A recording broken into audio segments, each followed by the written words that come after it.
हाय दोस्तों, तो इस बार फिर से आपकी हाई स्कूल की स्टोरी लाई गई है जो बोर्ड एग्जाम के नज़रिए से बहुत ही महत्वपूर्ण है। तो इस स्टोरी का एक एक सेंटेंस समझते हैं, फिर इसके बाद आगे की बात करते हैं। यातायात के अच्छे साधन होना देश की प्रगति के लिए बहुत आवश्यक है। तो सबसे पहले यहाँ पर एक चीज देखते हैं। सेंटेंस को समझने से पहले हमारे ये समझना है कि बात किस टेंस में करी जा रही है, प्रेजेंट में है कि पास्ट में है कि फ्यूचर में है ना। तो हमें मिल रही है पहचान है, उसका मतलब सेंटेंस आपका प्रेजेंट में ही है। तो सबसे पहले क्या करें, यातायात के अच्छे साधन होना।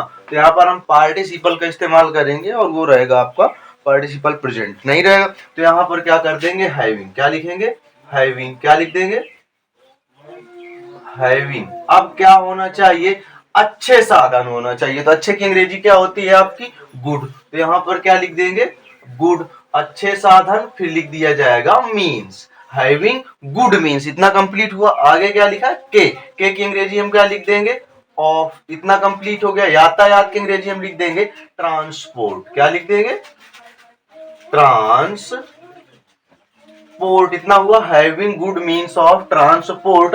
अब लास्ट में आएंगे, क्या है, आवश्यक है। मिल रहा है ना। तो है की अंग्रेजी हम क्या लिख देंगे, यहाँ पर इज। क्या लिख सकते हैं, इज। अब बहुत की अंग्रेजी लिख देंगे वेरी। अब आवश्यक की अंग्रेजी क्या लिख देंगे, यहाँ पर हम इम्पोर्टेंट। क्या लिख देंगे, इम्पोर्टेंट। इतना कंप्लीट हुआ। अब किसके लिए आवश्यक है, देश की प्रगति के लिए बहुत आवश्यक है। यही तो कह रहा है ना। तो किसके लिए, देश की प्रगति के लिए। तो के लिए की अंग्रेजी हम क्या लिख देंगे, फॉर। क्या लिख देंगे, फॉर द। अब प्रगति की अंग्रेजी हम क्या लिख देंगे, प्रोग्रेस। क्या लिख देंगे, प्रोग्रेस। हो गया ना। अब किसके प्रोग्रेस के लिए, देश के। तो क्या मिला आपका, काकी के लिए क्या लिख देंगे, ऑफ। अब देश की कंट्री क्या लिख देंगे, ऑफ द, देश की कंट्री। बोलो इतनी बात समझ में आएगी नहीं है। क्या बना sentence, having good means of transport is very important for the progress of the country. बोलो बन गया इतना। आगे लिखा है आपका कि शिक्षा, नौकरी एवं व्यापार एवं मनोरंजन आदि के लिए लोगों को एक स्थान से दूसरे स्थान के लिए जाना पड़ता है। तो हम यहाँ से सब्जेक्ट उठा रहे हैं, किसको जाना पड़ता है भाई, लोगों को जाना पड़ता है। सब्जेक्ट यहाँ से मिल रहा है ना, लोगों को एक स्थान से दूसरे स्थान जाना पड़ता है। तो लोगों की अंग्रेजी हम यहाँ पर क्या कर देंगे, पर्सन या प्यूपल लिख दें, है ना। तो क्या लिख दिया जाएगा, प्यूपल। क्या लिख देंगे, प्यूपल। क्या लिखेंगे, प्यूपल। इतना कंप्लीट हुआ। देखो लिखा क्या है, जाना पड़ता है ना। लिखा नहीं लिखा, हम इसे, मुझे वहां जाना पड़ता है, मुझे रोज स्कूल जाना पड़ता है, हमें रोज खाना बनाना पड़ता है कि नहीं है। तो उसी तरीके को देखते हुए यहाँ पर हम हैव टू का इस्तेमाल कर सकते हैं। तो क्या लिख देंगे, प्यूपल। अब प्लूरल लगा देंगे, हैव टू। अब जाना का मीन्स होता है गो मीन्स, तो क्या कर देंगे, go. People have to go. कहाँ जाना पड़ता है, एक स्थान से दूसरे स्थान, है ना। तो एक स्थान की अंग्रेजी क्या लिख देंगे, गो टू फ्रॉम। क्या लिखेंगे, go to from. Go to one स्थान, क्या लिखा जाएगा, आई। वन प्लेस, क्या लिखेंगे, वन प्लेस। फ्रॉम क्या कर देंगे, फ्रॉम, वन प्लेस फ्रॉम। फिर इसके बाद दूसरे स्थान के लिख दिया जाएगा अदर प्लेस। बोलो बात समझ में आएगी नहीं आई, क्या लिख दिया जाएगा, सेंटेंस क्या बन गया यहाँ पर, people have to go one place from other place. इतना बन गया कि नहीं बन गया। अब क्या बचा आपका, शिक्षा, नौकरी एवं व्यापार एवं मनोरंजन आदि के लिए, है ना। तो यहाँ पर हम के लिए की अंग्रेजी क्या लिख देंगे, फॉर। क्या लिख देंगे, फॉर। बोलो इतनी बात समझ में आई। अब क्या कह रहा है, शिक्षा, फॉर। अब क्या कर देंगे यहाँ पर कि शिक्षा की अंग्रेजी क्या लिखा जाएगा, एजुकेशन। फिर कॉमा लगा है, कॉमा लगा देंगे। नौकरी के लिए हम क्या कर सकते हैं, जॉब। क्या कर देंगे, जॉब। फिर एवं लिखा है तो क्या कर देंगे, एंड। फिर व्यापार के लिए हम क्या लिख देंगे, बिजनेस लिख सकते हैं। तो क्या लिखा जाएगा यहाँ पर, एंड बिजनेस। क्या कर दिया जाएगा, बिजनेस। इतना हो गया। फिर क्या बचा आपका, एवं मनोरंजन, है ना, एवं एंड क्या कर देंगे, एंड इंटरटेनमेंट। क्या कर देंगे, इंटरटेनमेंट। हो जाएगा नहीं हो जाएगा, इंटरटेनमेंट। इतना कंप्लीट हुआ ना सेंटेंस। तो क्या हो गया, लिखा people have to go to one place from other place for education, job, and business and entertainment. बोलो बात समझ में आएगी नहीं आई? आगे लिखा है, इसको ध्यान में रखकर आजकल सड़कों के निर्माण पर बहुत ध्यान दिया जा रहा है। तो किसको ध्यान रख के? इसको ध्यान में रख के, है ना। तो इतना पहले हम लिख देंगे, तो सेंटेंस क्या लिख लिया जाएगा? Keeping this in mind. इतना क्या बनाया जाएगा? Keeping this in mind. तो सबसे देखो, इसको ध्यान में रख कर, इतना बना लिया जाए, है ना। तो क्या लिखा जाएगा? सबसे पहले कीपिंग दिस, क्या लिखा जाएगा? Keeping this in mind. बोलो इतनी बात समझ में आई? आगे क्या लिखा है? आजकल सड़कों के निर्माण पर बहुत ध्यान दिया जा रहा है। आगे क्या? आजकल की अंग्रेजी क्या लिख देंगे? Now days. क्या लिख दिया जाएगा? Now days. अब क्या किया जा रहा है? सड़कों के निर्माण पर बहुत ध्यान दिया जा रहा है। तो यहाँ पर क्या मिला आपका? बहुत ध्यान दिया जा रहा है। सही कह रहा है ना। तो यहाँ पर बहुत की अंग्रेजी ए लॉट ऑफ। क्या लिख दिया जाएगा? ए लॉट ऑफ। अब क्या दिया जा रहा है? ध्यान दिया जा रहा है। तो अटेंशन, ध्यान देना का मीन्स होता है अटेंशन। बोलो इतनी बात समझ में आई? तो क्या? Keeping this in mind nowadays a lot of attention. अब क्या किया जा रहा है? ध्यान दिया जा रहा है। पेड टू, क्या कर सकते हैं यहाँ पर? पेड टू लिख दिया जाएगा। पेड टू किसमें दिया जा रहा है भैया? ध्यान। पेड टू कंस्ट्रक्शन, है ना, यही तो लिखा है। आजकल सड़कों ध्यान में दिया जा रहा है। हाँ, सड़कों के निर्माण में। इतने तो बचा ना आपका, सड़कों के निर्माण पर, है ना। तो पेड टू, अब निर्माण की अंग्रेजी हम क्या लिख देंगे? कंस्ट्रक्शन। क्या कर देंगे? कंस्ट्रक्शन। अब ये कंस्ट्रक्शन किसके निर्माण पर?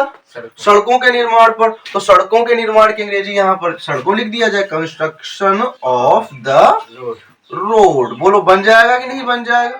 इतना कंप्लीट हुआ। तो सेंटेंस क्या बन गया? Keeping this in mind nowadays a lot of attention paid to construction of the roads. बोलो कंप्लीट हुआ इतना सेंटेंस। आगे क्या कह रहा है? सुदूर शहरों को जोड़ने के लिए, क्या कह रहा है? सुदूर शहरों को जोड़ने के लिए चौड़ी सड़कें एवं द्रुत मार्ग। द्रुत मार्ग का मतलब होता है एक्सप्रेस वे। क्या होता है? एक्सप्रेस वे का निर्माण कराया जा रहा है। तो यहाँ पर लिखा जाएगा आपका, लिखा जाएगा चौड़ी सड़क, सॉरी कहाँ गया सेंटेंस? हाँ, सुदूर शहरों को जोड़ने के लिए। इतना बाद में उठा लेंगे, यहाँ से बना लिया जाएगा। चौड़ी सड़कें एवं द्रुत मार्ग का निर्माण कराया जा रहा है के लिए सुदूर शहरों को जोड़ने। बन जाएगा नहीं बन जाएगा? तो चौड़ी सड़कें, क्या कह रहा है आपका? चौड़ी सड़कें की अंग्रेजी हम क्या लिख देंगे? वाइड रोड्स, है ना। चौड़ी सड़कें की अंग्रेजी क्या लिखा जाएगा? Wide roads. इतना कंप्लीट हुआ। Wide roads. आगे क्या लिखा है? एवं के लिए एंड। अब द्रुत मार्ग की अंग्रेजी अभी बताई गई। एक्सप्रेस वे क्या लिख दिया जाएगा? Express way. इतना बन गया। सड़कों का निर्माण कराया जा रहा है। का निर्माण कराया जा रहा है, यही तो कह रहा है। आर बीइंग कराया जा रहा है, दूसरे के द्वारा कराया जा रहा है। सही है नहीं सही? तो भाई सब्जेक्ट आपका प्लूरल है, रहा है, रही है, रहे हैं, पैसिव बना रहा है। तो क्या लिखा जाएगा? Are being. इतना हो गया। आर बीइंग, फिर इसके बाद पैसिव बना रहा है भाई, वर्ब की थर्ड फॉर्म में लिखी जाएगी। आर बीइंग कंस्ट्रक्टेड लिख दिया जाएगा। क्या लिखा जाएगा? Are being constructed. इतना हो गया। Are being constructed. अब काहे के लिए कराया जा रहा है? सुदूर शहरों को जोड़ने के लिए, है ना। कंस्ट्रक्टेड। अब क्या लिखा जाएगा? टू। क्या लिख दिया जाएगा? टू। किसको? सुदूर शहरों को जोड़ने के लिए। भाई के लिए की अंग्रेजी हम लिख दिए, फॉर भी लिख सकते हो, टू भी लिख सकते हो, हो जाएगा। तो क्या बन गया आपका? Constructed to. फिर इसके बाद क्या लिख दिया जाएगा? कनेक्ट। क्या लिखा जाएगा?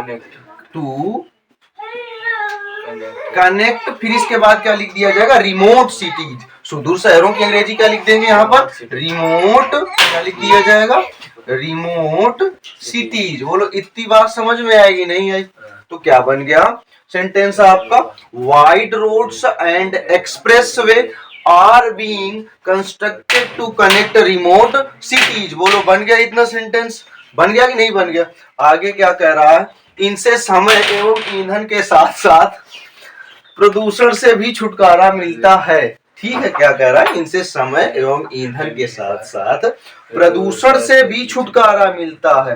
तो देखो बात समझना है अच्छे से, हमें किससे किससे छुटकारा मिलता है, समय एवं ईंधन की साथ साथ, है ना। तो हम लिख देंगे यहाँ पर समय की अंग्रेजी क्या लिखेंगे, टाइम एंड, क्या लिख देंगे, टाइम एंड। फिर इसके बाद क्या लिखा जाएगा, ऐसे नहीं बना सकते, छुटकारा मिलता कि अंग्रेजी आप लिख, किसको मिल रहा है, हमें ही मिल रहा है ना। तो वी गॉट क्या कर सकते हैं यहाँ पर, वी गॉट। बोलो बात समझ में आई। सेंटेंस आपका क्या कर रहा है, इनसे समय एवं ईंधन के साथ साथ ईंधन की बचत के साथ साथ, यही तो कह रहा है ना आपको, ईंधन। तो देखो इनसे समय एवं ईंधन के बचत के साथ साथ प्रदूषण से भी छुटकारा मिलता है। तो इसको सीधे शब्दों में हम बना लेंगे, यह बचाते हैं, क्या लिख देंगे, यह बचाते हैं। तो क्या लिख दिया जाएगा, दिस सेव्स, क्या लिख दिया जाएगा, दिस सेव्स। इतना हो गया, दिस सेव्स क्या बचाते हैं, समय एवं ईंधन। तो क्या लिख दिया जाएगा, टाइम एंड, क्या लिख दिया जाएगा, टाइम एंड क्या बचाते, ईंधन की अंग्रेजी क्या लिख देंगे, फ्यूल, क्या लिख देंगे, fuel. This saves time and fuel. अब इसके बाद लिख दिया जाएगा एज वेल, फिर इधर लिख दिया जाएगा एज वेल एज, अब किससे, प्रदूषण से, है ना। तो एज वेल एज पॉल्यूशन लिख दिया जाएगा। बोलो कंप्लीट हो गया आपका सेंटेंस। तो सेंटेंस क्या कह रहा है, this save time and fuel as well as pollution. बोलो बन गया सेंटेंस, बन गया कि नहीं बन गया। तो सेंटेंस पूरी तरह से एक्सरसाइज कंप्लीट हो गई ना। तो दोस्तों इस प्रकार से आपकी हाई स्कूल की स्टोरी बन के तैयार हो गई है। तो वीडियो को ज़्यादा से ज़्यादा शेयर करते रहिए, ताकि हाई स्कूल की परीक्षाओं में जो भी आपके प्रतियोगी छात्र हैं उनकी मदद होती रहे। धन्यवाद।